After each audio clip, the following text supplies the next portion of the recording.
A new wave of Democrats is entering the Congress, of course, when their top interest, they say, one of their top public policy priorities, disarming the population. Just a decade ago, about a quarter of candidates backed by the NRA were, in fact, Democrats. Now the number of NRA-backed House Democrats is 3.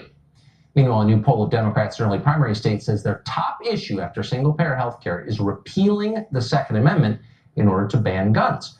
Richard Goodstein is a lawyer, a former advisor to Bill and Hillary Clinton, and he joins us tonight. Richard, thanks for coming on. Sure. So is this really the time, as the country's becoming more chaotic, to disarm the population? Yeah. So I can't really speak for these people who respond to this poll. I can tell you what Nancy Pelosi is talking about, what House Democrats are talking about, which is background checks, which 90% plus of the public supports, which got 54 votes in the Senate when it was Toomey and Manchin putting a bill to require gun background. You know, I mean, we've been through this a million times, but if Democrats polled, and what seems like a legitimate poll, say their number 2 issue after socialized medicine is repealing the Second Amendment, preparatory to disarming the population, you know, there are going to be calls for that. If the people, voters want it, you know, their representatives will call for it. Is this the time, and shouldn't it make us, the rest of us, a little nervous as America's getting crazier, obviously, to disarm normal people? Yeah. Again, I just don't buy the notion that that was a legit poll, that even a quarter of Democrats think repealing the Second Amendment. What do you think of that? What I think the Democrats are saying is what Justice Scalia said in the famous Heller decision, the one case that really went to the Supreme Court, where he said a person has a right to a handgun to protect their home, period.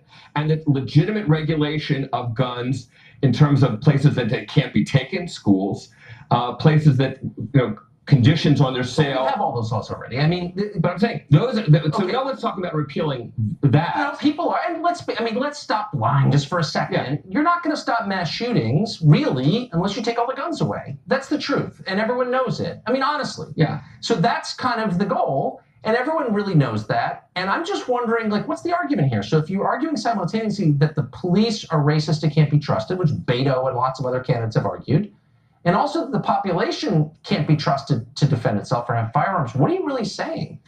I think what Democrats are saying, and frankly, Republicans wish they had been saying it, because the ones backed by the NRA, Barbara Comstock, Mike Hoffman in Colorado, lost to Democrats saying we want background check laws and so forth. And what they're saying is that things have gotten out of whack. The United States is unique in the world. It's not a mental health problem. There are mental health problems everywhere else in the world, but we have this horrible gun problem here. No, but actually we don't, because most Americans are not a threat to anybody. And this is what makes me nervous, is a small percentage of people commit the overwhelming majority of shootings, but we're not thinking clearly about how to disarm them. All of these laws apply to me. I pose no threat to anyone, and I really want to be able to defend myself. I know you do too.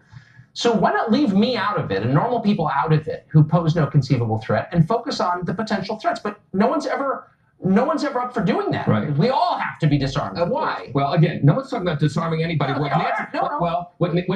elected officials are saying is we should have background checks so lunatics don't have the access to guns. The most recent shooting, and many of these shootings have been committed by people who went through background checks. Stephen Paddock went through a background check. The latest shooter, obviously, who you just saw in California, went through a background check. The truth is, it's not just background checks, which nobody really opposes. It's limiting the kind of firearms you can buy, limiting the size of the magazines you can use, limiting the kinds of ammunition you can purchase. These are laws, restrictions that affect normal people who should be able to defend themselves. Why is that? When you say that nobody really opposes, when you get Republican leaders here, please ask them to affirm the fact that they don't oppose. Well, it's relevant. If you start, look, but hold on, remember we have background. I mean, let's be serious. Yeah. Background checks are, I buy guns, so I know. Right. They're in place. You go through them when you buy a gun.